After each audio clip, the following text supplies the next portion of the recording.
The following episode contains discussions about human trafficking, sexual assault, and drug addiction. Listener discretion is advised. This podcast is a production of Widener Law Commonwealth in Harrisburg, Pennsylvania. For more information, visit commonwealthlaw.widener.edu/podcast. Hello and welcome to Widener Law Commonwealth's podcast. I'm your host, Tara Mead. The subject of human trafficking is not new to law enforcement or to the victim services community, but it's one area that today's guest wants to ensure the legal community is also aware. Steve Turner is certainly no stranger to our law school or to the greater Harrisburg area.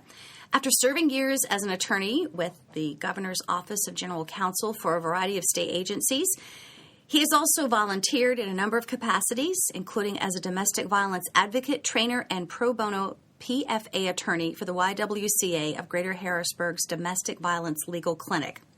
Now, after leaving state government, he worked for the YWCA of Greater Harrisburg in its Violence Intervention and Prevention program as a crisis advocate coordinator and training specialist, focusing on human trafficking, sexual assault, and helping survivors of domestic violence. And if he's not busy enough, he now provides human trafficking victim advocacy and training for several organizations, including Widener Law Commonwealth. And on a personal note and full disclosure, we also had a chance to work together during his time with state government, notably with the Pennsylvania Commission on Crime and Delinquency. And that's where I got to know him as a truly tireless advocate for victims of crime and helping those in need through his volunteer work. As we record today's program, Steve will be conducting a special continuing legal education event on our campus this afternoon called Human Trafficking 101. Now, the goal of the CLE is to help current and future legal professionals understand what trafficking is, who are the people likely to be trafficked, the signs of a person being trafficked, and, also important, how the legal community can help. This will be the second time he has hosted this special CLE on our campus, and we are grateful he can return to share this valuable information. Steve, welcome back to Widener Law Commonwealth. Thank you, Tara. I'm always happy to be here, and thank you guys again for the opportunity. Absolutely. So let's start things off. What is human trafficking? How is it defined? And just how prevalent is it here in the U.S., but also here in Pennsylvania? Yeah, human trafficking is a global, national, state, local problem. Sadly, there is no place on this planet that is immune from it. And human trafficking, either sex trafficking or labor trafficking, is the subjugation and brutalization of human beings. Either the person is forced to sell sex, be the victim of repeated sexual assaults, sex acts, and rapes, or in labor trafficking, they are essentially enslaved, unpaid or radically underpaid labor. There are no standards in terms of what traffickers will do to people who are under their control. But this problem is the subjugation, control, and dehumanization of people, none of whom have ever deserved what is happening to them. And while there's a lot of media, there's movies, TV, this type of thing, which it might make people think that, oh, this is an overseas problem. It's just somewhere else. It's not. I mean, it is overseas. It is global, everywhere. But it's also here. The YWCA of Greater Harrisburg, where I work, and is the headquarters for Path 15, the Pennsylvania Alliance Against Trafficking in Humans, State Route 15. It is a 13-county U.S. Department of Justice Office of Victims of Crime program that pieces together multiple domestic violence shelters and rape crisis centers, and a couple of other partners to work in 13 counties here in the central slice of Pennsylvania, from the New York border to the Maryland border that State Route 15 touches directly or indirectly. And what we do is we try and provide identification of victims and survivors. I do a lot of education and training, and we also try and build relationships across different silos. This afternoon at the CLE, I mean, it's not just me. We're going to have the lead forensic nurse from UPMC Pinnacle, 7 hospitals in South Central PA, Nicole Basil. Nicole and her team do, among other things, the rape kits. which can obviously involve someone who has been raped or sexually assaulted, but also trafficking victims. In sex trafficking, we often see that women, men, girls, and boys, it's more female victims than male, but male victims are there. Mm-hmm. They can be sexually assaulted or raped 15, 20, or more times per day. So the trauma story of what that does to people is almost beyond description. We're going to have two folks from the Pennsylvania State Police, a trooper that is out on the street every day, an intelligence analyst, and we're also going to have a prosecutor from the Pennsylvania State Attorney General's Office Organized Crime Unit. And Heather also prosecutes trafficking cases because at times the Organized Crime Unit focuses in on trafficking networks as well. So I'm sorry, I've already gone too long here. No, you have not. No, and I'm glad that you gave that perspective, that it's not just you, but, you work so closely with a team of experts and professionals focused on this very issue. And just as an FYI, if for people that are listening to this that would love to learn more, this CLE is going to be broadcast, or actually is going to be available on our website, which is commonwealthlaw.widener.edu. But on a personal level, Steve, when did you first learn about human trafficking? Tara, this then will not allow me to pretend that I'm a young person anymore. I mean, back in the late 80s, I was Deputy Chief Counsel to the Pennsylvania Crime Commission.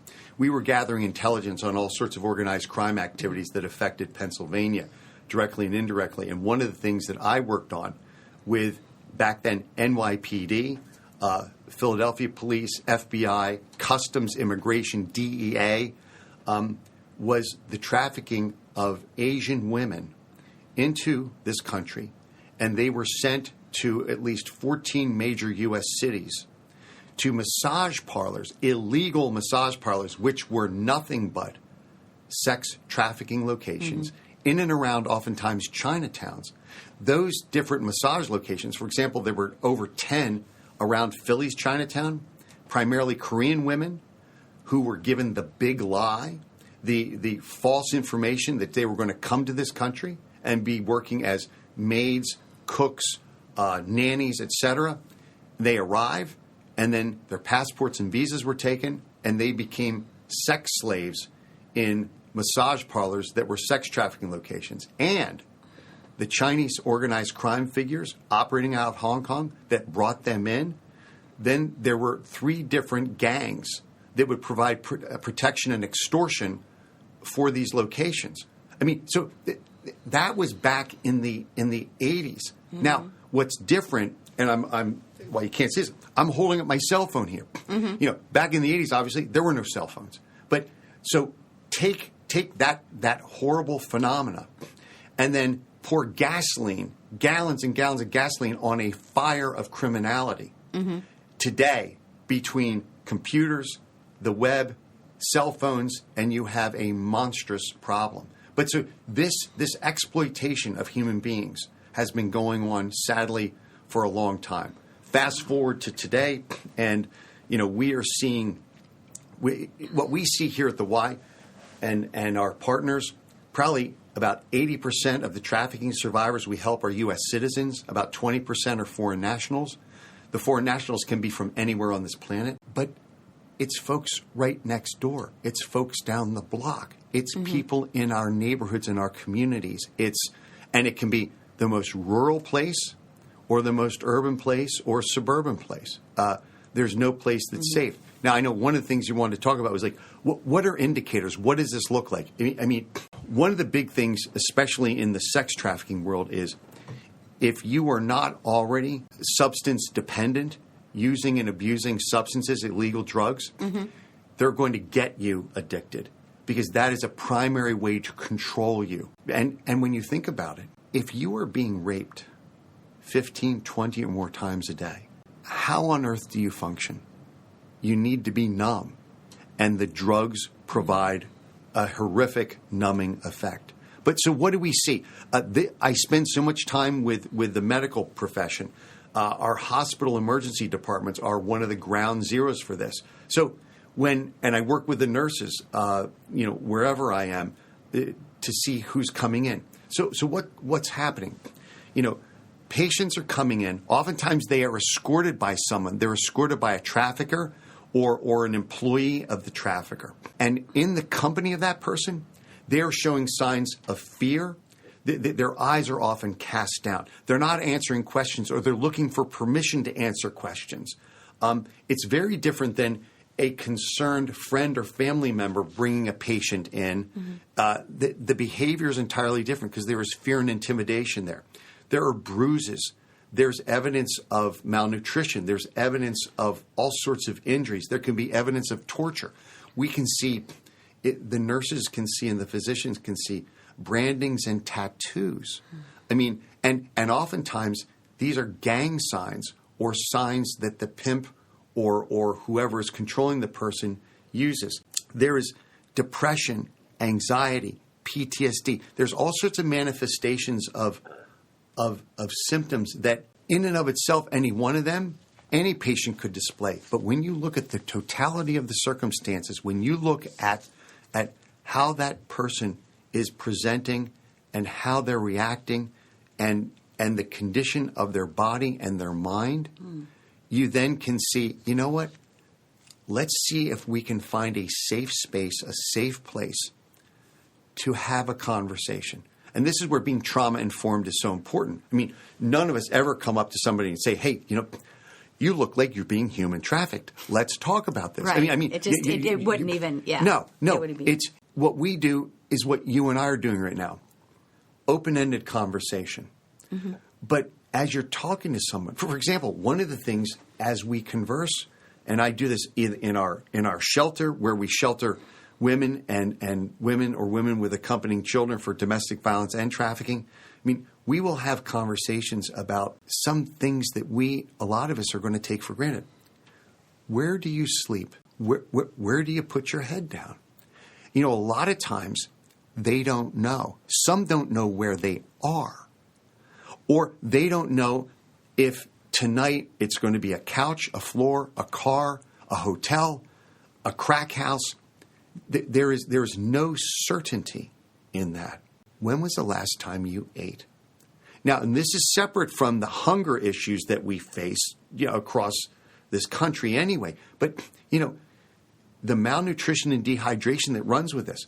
Traffickers have no concern for the medical condition or the hydration or food issue of somebody that they are exploiting. That's just not part of the equation. It's not part of their concern. Their identification, they may not have ID, or they may say somebody else is holding it for me. So this soft, conversational, open-ended conversations, that's where you can yield things. Mm-hmm. Again, what's so great is the nurses, in a hospital environment or a medical environment, part of their job is to just ask all sorts of questions. But again, in a soft, compassionate way without judgment. This leads to another thing, judgment. We have seen so many women and girls in particular who they will report that all sorts of people will say, you're a whore, a slut, a skank. And that, somebody identifying them that way or labeling that way, I mean, that drives them further into the underground and does not allow for us or the medical profession or anybody else to reach out. And so what is so important is that we cast no judgment, nor should we. No 12-year-old girl or boy in this country or anywhere on this planet wakes up in their bed and says, you know what? This is my goal in life. I want to be raped and sexually assaulted 15, 20 or more times a day until I die. No one ever does that. No one wakes up and says, I want to be in a sweatshop 18 hours a day, 7 days a week until I die. And that's why we battle this trafficking. I think for most people that learn about this and hear about this through you or other experts, it's hard to even fathom or comprehend just the level of what these victims have to endure and what they go through. In your experience, when you do these presentations and you talk with people, not just at our law school, at other places, do you find that too few people, notably in the legal field or perhaps in other fields, just are not aware of the scope of this problem, or just not aware of human trafficking at all? Yeah. Yes. That's why, I'm out there doing. In fact, what our CLE is going to be, it's obviously compliant with the Supreme Court rules on continuing legal ed, but we're going to blend in the signs, symptoms, and indicators of trafficking, what this looks like, because when I want the law students and lawyers who are participating to leave with a heads up, so that they have a better 360 situational awareness of what's going on around them, so that then they would be able to perhaps either offer a kind ear, offer, if it's appropriate and safe. For example, the National Human Trafficking Hotline, which is run by Polaris, the Polaris Project out of Washington, D.C. The National Human Trafficking Hotline, and I want to make sure I get this right, it's 888-3737-888. Now, I broke that number up purposefully differently. Here's why. When Polaris designed the hotline, they talked with experts about what's easier to memorize. So normally when we do numbers, it would be 888-373-7888. But no, as a memory trick and a memory device, and I have spoken with countless victims who were aware of that number, because 3 8s, then 3737, 3 8s. For some reason, that it's easy to remember. Yeah, that can tattoo itself in your brain. That hotline, 24/7, 365, there are advocates always available. They have multiple languages accessible, and they will talk to anyone who sees something. They'll talk to a victim who's literally escaping with his or her life. They'll talk with a lawyer, a teacher, a social worker, a nurse, an advocate, a truck driver, you name it, anyone. The YWCA, we have a 24/7 hotline in Dauphin County for domestic violence, for sexual assault, and for trafficking, and that's 800-654-1211. Again, 24/7, 365. I always say it's 3 a.m. Thanksgiving morning. We're there. We're answering the phone. We can bring you in. So people are not left behind. And thank you for sharing those numbers, Stephen. We'll have those numbers and also additional information once we have the podcast ready and have it out on our website and share it with our audiences, also on our social media channels too. So we want to be able to get this information out as easily and to as many people as we can. And this was something that you had talked about a little bit earlier, but what are some specific red flags that people, not just in the legal profession, be looking for as it relates to human trafficking? I mean, are there certain types of businesses or areas where it appears to be more prevalent? I'm thinking of a ad campaign that I think was done in Michigan many years ago, and it was a gas company of all places. And they showed like the first 10 or 15 seconds, and then they went back and they said, just in those few seconds, there are 5 signs of human trafficking, and they're really subtle. And it was an eye-opener for me. But, for people that are sort of either going to be listening to your podcast or maybe hearing about this issue for the first time, what are some of those red flags that that just the average person can pick up on? Well, yeah. In fact, sadly, for example, there is a huge underbelly of the illegal massage parlor business. These illegal massage parlors, they are presumptively a trafficking location. Labor trafficking can occur anywhere. In the hospitality industry, for example, hotels, restaurants, construction, agriculture. One thing that we have seen too, some nail salons, not all, so let's be very clear there. Some nail salons can be both a place of labor trafficking and sex trafficking. The entrepreneurial nature of this is there are no rules except the trafficker's rules. And those rules can change by the day, by the hour.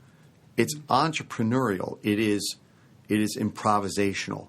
You know, there's these strip clubs, and I just mortify. I put air quotes around gentlemen's clubs. But so much of this occurs online.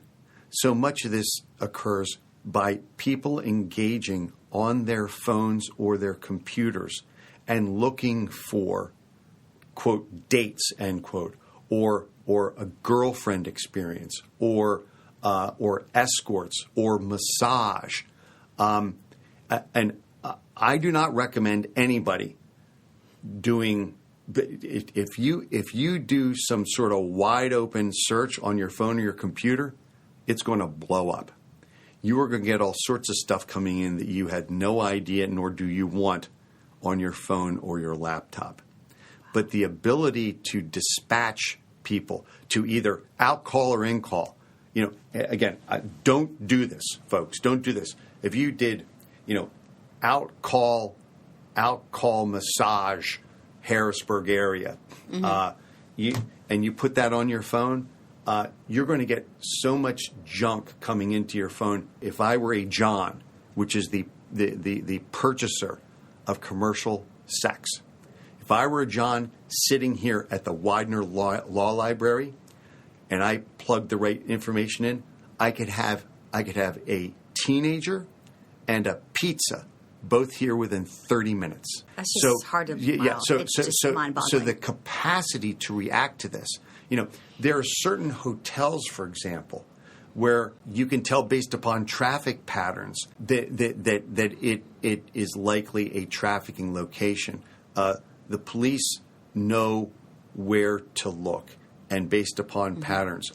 Housekeeping, for example, it's housekeeping at a hotel. If you ever look at some of the hotel rooms after a hotel room has been used for a while as a trafficking location, what is in the trash can is mortifying. What goes into the dumpster out back is mortifying. And oftentimes, it is housekeeping who knows, based upon what they're cleaning up, what may be going on. That sadly makes sense. You know, and again, this is not just kids. It's not just teens. These are women and men. The LGBTQ plus community is vulnerable because they face all sorts of disparagement and discrimination often in their daily life. They can be kicked out of their families, their homes, their housing, whatever. So anyone who is vulnerable, the key is vulnerability. If you are vulnerable or perceived as vulnerable, then you can be potentially identified. Another nightmare out there is familial trafficking. Mothers, fathers, aunts, uncles, grandparents, older siblings trafficking younger members of their own families. I'm working with different county children and youth services, the county CYSs, where the social workers and caseworkers, and I'm working with them on training for signs, symptoms, indicators for trafficking generally, but also for familial trafficking. Because if you think about a betrayal, if your own family traffics you, that is such a core, monstrous betrayal. All this information is still, I mean, I've heard your presentations before, but to hear them, you know, to talk with you in such detail, it's just still so mind-boggling. So do you feel our area, because of our proximity to 81, 83 and the Turnpike, are we more prone to human trafficking because of that? Yeah, well, I'll tell you, it's certainly, I don't know that we're more prone per se. I mean, again, the insidiousness of this is, on one hand, ease of transportation certainly facilitates and helps, not only for the trafficking of people, but for drugs and weapons as well, anything illegal. And I mean, if you look at New York and the I-95 strip from Boston down to D.C., for example, you know, that's a main line for all sorts of things.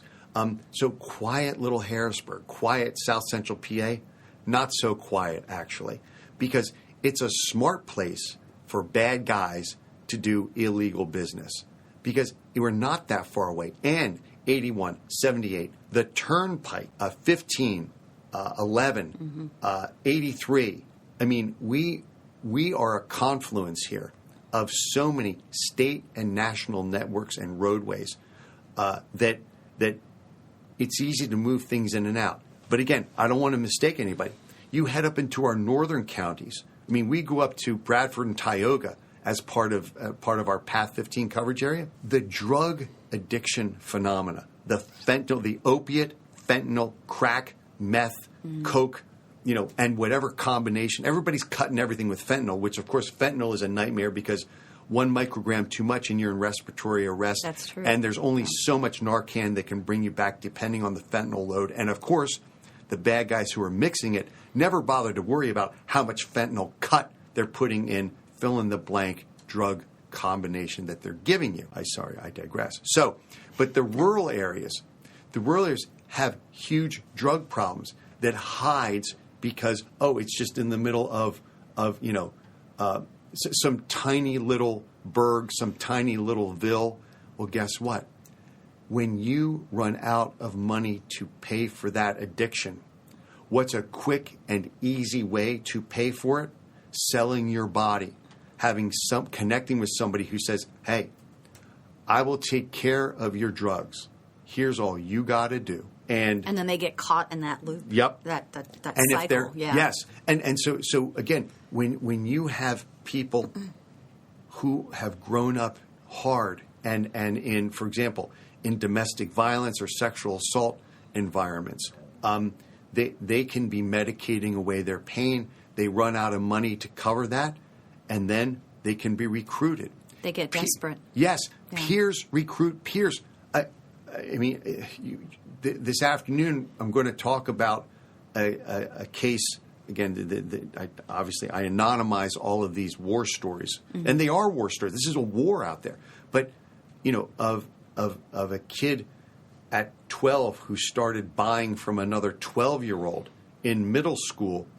They were acquaintances all through high school, and then the drug seller acquaintance, and I put air quotes around friend, recruits the other kid and sets her up to be trafficked. So peer-to-peer recruitment, social media recruitment. I mean, there are so many avenues in, and that's what we just need to keep our eye out for. People who are vulnerable, people who are desperate, people who are battling addiction. And again, I mean, it goes on and on. You talked before about just the absolute trauma that people who are caught up in human trafficking experience, not just physically, mentally, psychologically. To say it's a lot is an understatement. And you just refer to this battle against human trafficking as a war. So in your work with these victims, is there hope and healing? Because that abuse and that trauma just goes so deep. There is. The success stories, we have success stories. We have people who pass through and out of this. But the claws and tentacles of this are deep. Addiction, if you are being trafficked and you have a substance use abuse addiction, that's another battle. I mean, battling substance addiction without being trafficked is a daily, lifelong affair. Then come out of deal with the trauma, the massive trauma of sex or labor or both types of trafficking.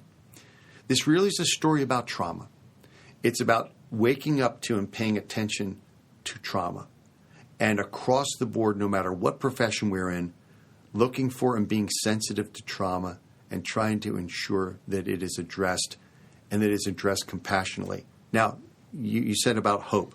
Yeah, there is hope. The Path 15 project, we have access to all sorts of resources that are free to survivors of trafficking, housing, job training, daycare, all sorts of stuff. And we coordinate with medical and dental and legal, etc. But one of the big battles is making someone who is trafficked or helping someone who's trafficked realize that there is another life. They can reclaim or find a life outside of trafficking, interrupting the trauma bond they may have with their trafficker, letting them know that being, again, raped 15, 20 times a day, and I hate to use the normal word, but that's not normal. That's not the daily experience for many people. And it doesn't have to be your experience either. And you deserve more and you deserve better. And we can help you be safe and we can help you find the journey you want out of this. So there is hope and there is possibility. What happens too, we will have people come in and drugs or the life will claw them back, but then they'll come back. Sometimes they come back multiple times. You know, they stick a toe in the water, an ankle, a knee, a leg. Finally, they'll feel comfortable. They're testing. Why? Because they've been betrayed.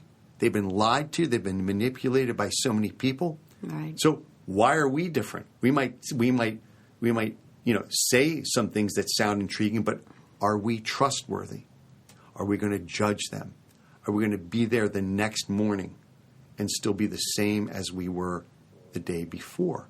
And so that is why no judgment, hope, compassion, and safety are key to then helping them open the door if and when they're ready to get out of this. As always, Steve, an eye-opener to just the overall issues and background as it relates to human trafficking. And, I really hope that, anyone who's listening learns something from this. If they know of someone or they suspect that someone might be a victim of human trafficking, we will provide those resources on our website. I know you had mentioned the Polaris Project, 888-3737-888, Dauphin County's YWCA hotline, which toll-free 800-654-1211, and we will provide additional resources. So just want to thank you again, Steve, for taking the time to be on our podcast here at Widener Law Commonwealth and discuss. It seems like just calling it an issue just, simplifies it. It's so much more than that. But we hope that this conversation is one that our audience will learn something from, will be more aware of, and can play a role in being on the right side of this war that you refer to. And also a thank you to our listeners. Thank you so much for tuning in. Until next time, take care and be safe. Widener University Commonwealth Law School is the Pennsylvania capital's only law school, with 3 specialized centers of legal scholarship through its Law and Government Institute, Environmental Law and Sustainability Center, and Business Advising Program. Widener Law Commonwealth offers an exceptional learning experience that is personal, practical, and professional.